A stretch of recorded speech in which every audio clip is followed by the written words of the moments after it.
Bosorácka fľaška je jedným z najstarších a najzaujímavejších ochranných predmetov v európskej ľudovej mágii. Prvé zmienky o bosoráckej fľaške sú zo 16. storočia, kde ich vyrábali a používali nielen bosorky, ale aj obyčajní ľudia, ktorí verili v silu rituálov a živlov. Archeológovia našli stovky takýchto fľaš, zakopaných pri domoch, pri kozuboch alebo prahoch. Bosorkyné fľašky slúžili na to, aby odvrátili zlo, prekliatie alebo závisť, ktoré by mohli ohroziť obyvateľov domu. Táto fľaška funguje ako ochranný štít, ktorý má zachytiť negatívnu energiu a uzavrieť ju do seba, aby nemohla preniknúť k ľuďom, ktorí bývajú v dome. Do týchto fľaš sa vkladajú veľmi kuriózne a rôzne predmety. Každá prísada však má svoj význam. Po uzatvorení a zakopaní fľaše sa vytvorí neviditeľná ochranná bariéra, ktorá má pôsobiť dlhé mesiace. No a najvhodnejším časom na tvorbu bosoráckej fľašky je noc cez Sávín, teda na prelome októbra a novembra. Sviatok Sávín pochádza z keltskej tradície a predstavuje koniec úrody, začiatok zimy a prechod medzi svetom živých a mŕtvych. Sávín je obdobie, kedy sa závoj medzi svetmi stenšuje a duše zosnulých prichádzajú bližšie k nám. Preto sú práve tieto 3 noci okolo sviatku Sávín najsilnejší čas na magické práce spojené s ochranou, očistou a transformáciou. Bosorky sa v túto noc prechádzajú s lampášom alebo iba so sviečkou po prírode, aby privítali temnú polovicu roka s pokorou a čistým zámerom. Bosorácka fľaška je naozajstné kúzlo a naozajstný ochranný amulet. A teraz vám ukážem, ako sa pripravuje. Najprv si pripravím samotnú fľašku, ktorú očistím dymom. Počas čistenia fľašky dymom sa sústreďujem na zámer. Môj zámer je teraz ochrana a hojnosť. Každú jednu prísadu vkladám vedome s myšlienkou na to, čo predstavuje. Ale môžete použiť aj vonnú tyčinku, šalviu, rozmarín, kadidlo alebo kúsok zapáleného papiera.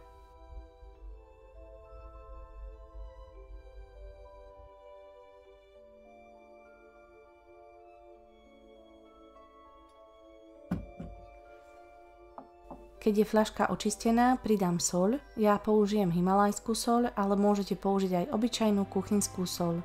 Dala som 3 štipky soli.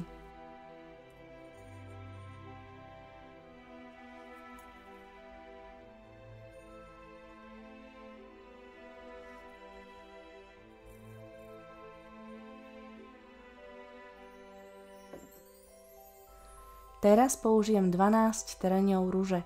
Táto prísada je kľúčová, pretože trne ruže symbolizujú ochranu, silu a odvahu. Rúža sama o sebe chráni svoj kvet tak, ako fľaška má chrániť svojho tvorcu. Trne sa zbierajú holými rukami, tým do nich vložíte vlastnú energiu a úmysel.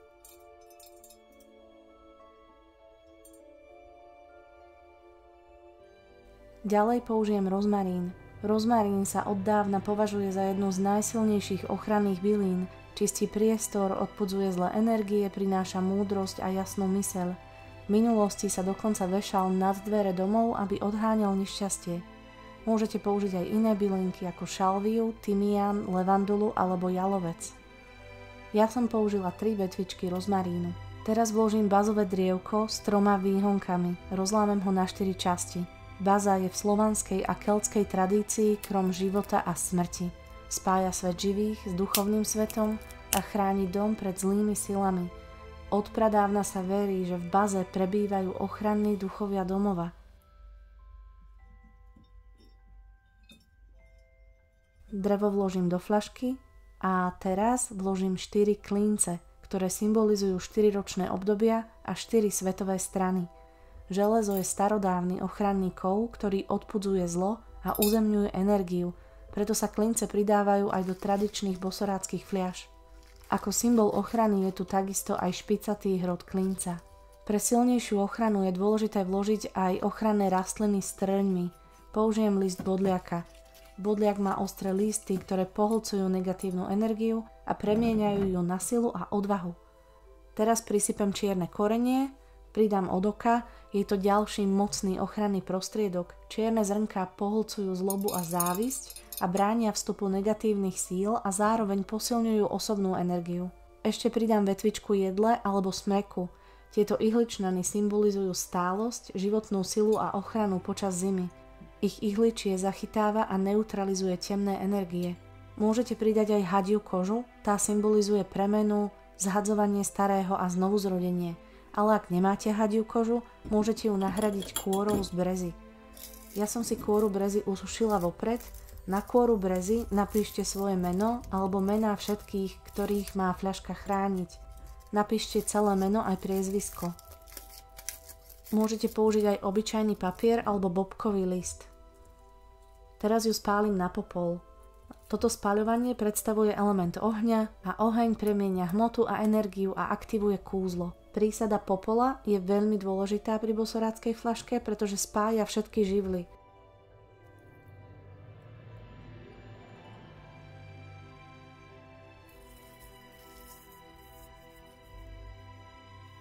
Do mojich bosoráckych fľašiek veľmi rada pridávam ihlu, ktorá symbolizuje ženskú energiu, silu a ochranu tela.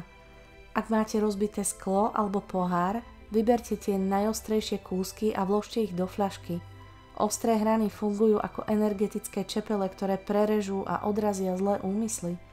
Môžete pridať akékoľvek sklo, ale malo by mať veľmi ostré hrany. Do fľašky v tomto bode môžete pridať aj kúsky zrkadla. Zrkadlo má moc odraziť späť akúkoľvek negatívnu energiu alebo kliatbu, ktorá by sa snažila zasiahnuť vás alebo váš dom. Do fľašky sa tradične pridáva aj čili paprička, ale ja mám iba sušené čili, tak pridám 1 čajovú lyžičku. Pre umocnenie kúzla môžete vložiť aj kryštál. Najlepšie sa hodia napríklad čierny turmalín, ten ochraňuje a uzemňuje. Klasický kryštál alebo kremeň zosilňuje energiu.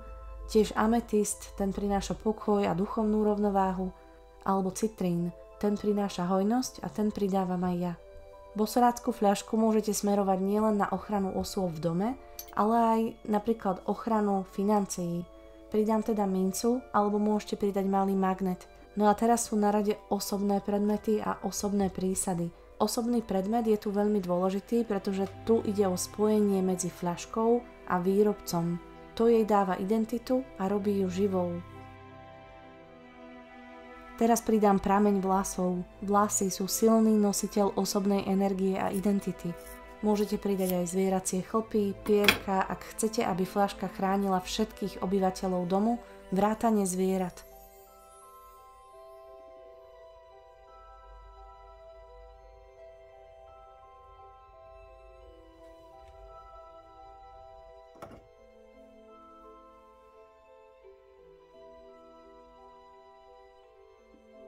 Teraz je potrebné pridať tekutinu.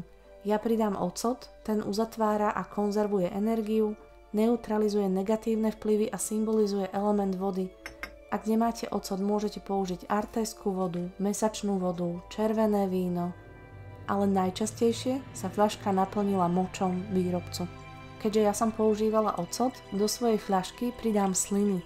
Sú jemnejšou formou osobného prepojenia a prepáčte za toto grafické zobrazenie, ale tak sa proste robí bosorácka fľaška. Ak chcete, môžete použiť kvapku krvi alebo slzy. Všetky tieto tekutiny nesú vašu podstatu a spájajú vás s fľaškou. Fľaška musí predstavovať celú vašu identitu. No a keď je fľaška naplnená, treba ju zapečatiť voskom. Môžete použiť včelí vosk alebo akýkoľvek vosk zo sviečky. Bosorácka fľaška je vlastne energetické telo výrobcu. Jeho obsah nahrádza fyzické telo tvorcu, nie len tým, že sme do ňoho vložili vlasy, tekutiny, zámer, ale v magickom zmysle predstavuje samotnú bytosť, ktorá ju vytvorila. Ak niekto vyšle kliatbu, závisť alebo zlý úmysel, energia zasiahne fľašku namiesto vás. Fľaška absorbuje, transformuje a neutralizuje temnú silu. Je to magický strážca, ktorý stojí na hranici medzi svetmi, ako tichý svedok, čo bdie, aj keď spíte.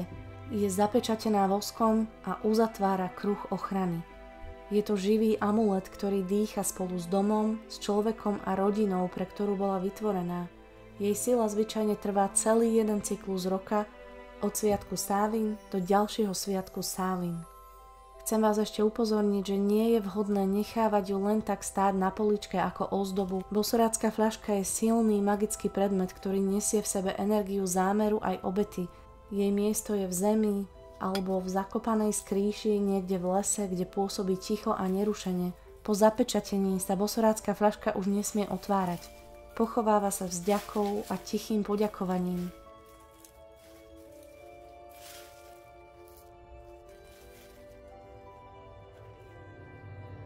Uzatváram staré, chránim svoje a vítam nové.